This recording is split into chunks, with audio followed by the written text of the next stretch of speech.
So right out of the gate at takeoff, we were on the plane for about 10 seconds, and you'll see the ear of the prop fly off. I slowed it down for you.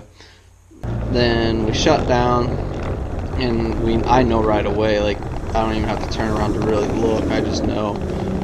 But in the end, I was just making sure we didn't get run over by boats. And there was one there, and that kind of made me a little nervous. Like, yeah, I better check behind me and make sure we don't get run over. And at the same time, he's trimming up, and sure enough, he throws an ear right off the prop. So we're pretty much dead in the water, other than maybe slightly over idle speed.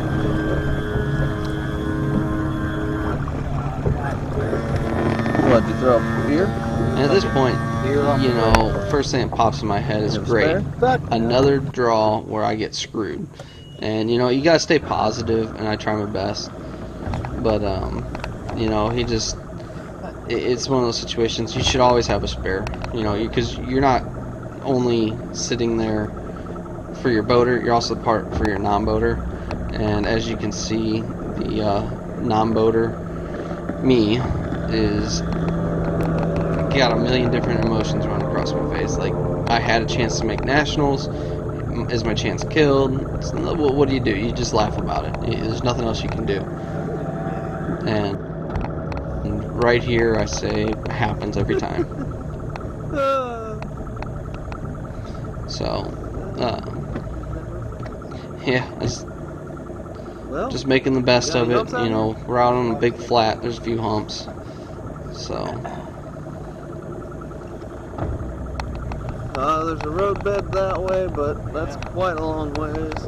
The piers I caught an 8-pounder on. Over here on the left, there's a shallow flat.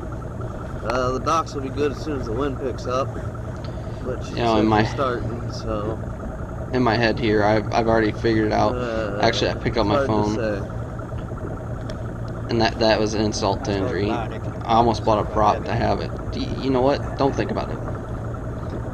Just have the prop. Well, we can make the most of it. That's all you can do. There's fish around here. Oh yeah. Well, as soon as the wind starts whipping up, they're definitely gonna be out on these docks, and it's not gonna be long before the wind starts whipping. It's just, I know a few of these shell beds. I'm trying to drop hints on this guy. I'm trying to get him to understand that, hey, I know this lake. I've been here for 4 days.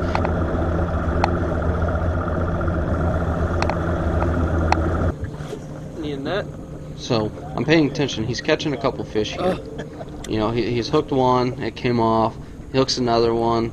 I take the time to step forward. Always, you know what? Whether you're the boater or non-boater, if a guy hooks up a fish, unless he says don't get the net, go for it. At least make the effort, because well, on the outside, you're not gonna burn a lot of gas. If you're more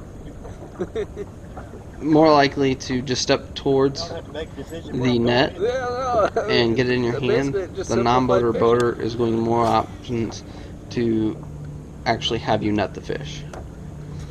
So, just usually I take that step. Now, if I see the fish, I know it's not a keeper, you don't have to worry about it. But if you don't know what it is, step up to the plate and try. Now, this is where I've really realized. That turquoise. I realized they keying in on that spinnerbait, and it's turquoise color, not sexy shad like I was throwing. So here I am. I pick up my rods when we get back, and he started to flip behind docks. I know it was a waste of time, so I used my time wisely, knowing that there are no fish back here. He's looking for spawners, wasting his time. So I'm gonna retie a bunch of my rods, switch reels, do all kinds of stuff while we're back there.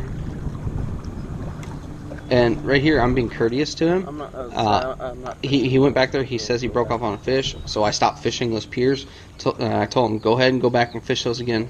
I was going to avoid it. And he's talking about finding spawners in these little pockets, which there's no spawners back there. Everything we were catching is post-spawn. And here is that turquoise swim bait. I just figured, you know what, my day's already pretty much shot, so I'm going to throw that turquoise swim bait. And I caught a couple fish on it right away, and it was great.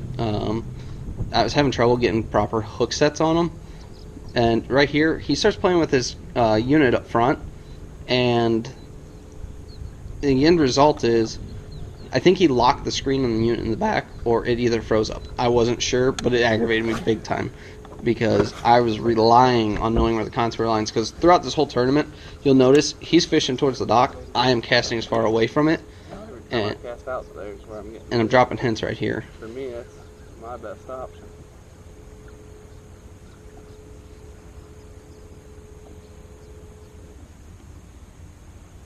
Just gotta catch 3 dumb ones.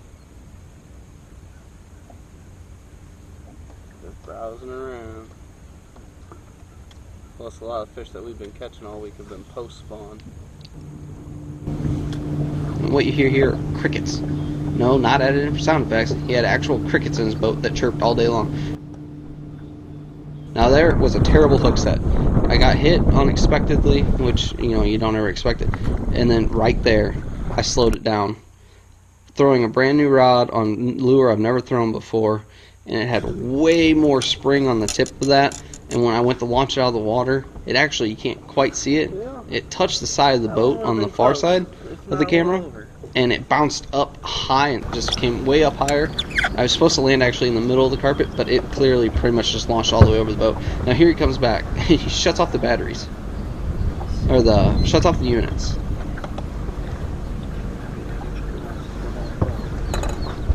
And he says, well, I don't want to have dead batteries too. Okay, so if you're only 20 minutes into the tournament and you're worried about dead batteries, you shouldn't be out there with those batteries. They need to be replaced, period. Because he only had 2 units on, one on the front, one on the back. The one that I was relying on to give me contour lines so I knew where to cast. Because that lake is very flat and you need to key in on certain areas, especially areas with grass or the shell beds. That was what I was fishing. Now out here I actually found a shell bed on my own, dragging my swim bait.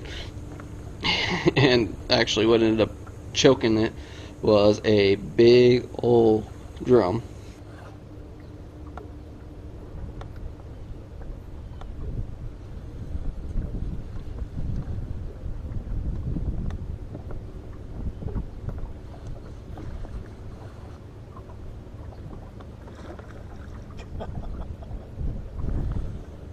I told you I'd catch my limit of drum.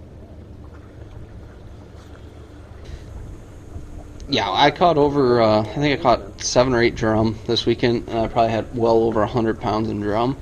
So I had a good time catching those. They're fun. Unfortunately, I was catching them on 17-pound tests, so I just pretty much muscled everything in. Yeah, I figured there's no reason for me to waste my time. If I broke it off, no big deal. I could probably retie a lure on fast, and I had to deal with reeling them in. But yeah, it was a good solid drum. I can't complain about that at all.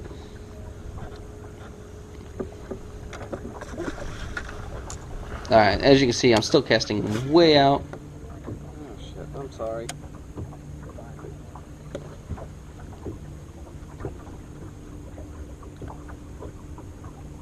And here we go behind the docks again. And I decided to take this opportunity to sit down and munch on some food. Yeah, everybody wants to watch somebody eat, but hey, you know what?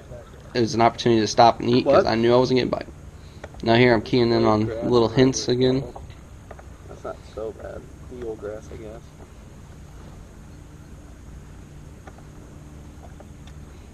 I'm not sure what all grass that they have that it's actually called, but I think there's eelgrass, blade grass, and coontail. I found in the blade grass, or the thin, more like actual grass in the water, way more bites, and that was another mistake. I tried to hoist the fish in, and I just wasn't getting a good hookup. I'm not sure if it was the way they were hitting it or the way I was setting the hook. But I lost that one. That was 2 keepers that I had right at the boat that should have been in. That would have gave me my limit later on. Alright. I don't know if it's a keeper or not. Doesn't feel as good as the other 2. I think I'll be fine. Stay down. You alright? Yeah. Yeah, it was as big as the other 2. He's not a Kentucky. Yeah, you're just out there. And there, I was just trying to hint to him, you know, they're out there deep, and well, not deep, but like 7 foot of water browsing. Now he finally moved out there. You know, as you can see, we're sitting out in the middle of nowhere. Yeah, we normally start and on table rod. he's finally caught a fish on a Carolina rig, a little plum-colored worm, and he caught one. And we actually pulled away from the docks, and I got hit right at the boat, and it came back and hit it again. And I got him in the boat. That was the one keeper that I weighed in. And unfortunately, you know, that's the last keeper I catch. But I try my best, and right here is another good fish, but it's not a keeper. It unfortunately falls just a hair short. And he actually choked the swim bait. I mean, it was all the way in his mouth. There's no way he was coming off. Like, you can't even see it. But I'd say I did my best. What do you think? Ate the whole thing. Why could you be a Kentucky? Yeah. You mind if we weighed in at 2 instead of 3:30? Honestly, That absolutely annoyed me. Like, you don't ever do that. You know, take the time, find out how your non-boater did. Don't ever give up. And there's a cricket skin. They chirped all day long. But it was very frustrating. It's very aggravating. And it's something that I don't ever want to have to deal with again. But should it happen, I think next time I'm going to be way more upfront with the guy.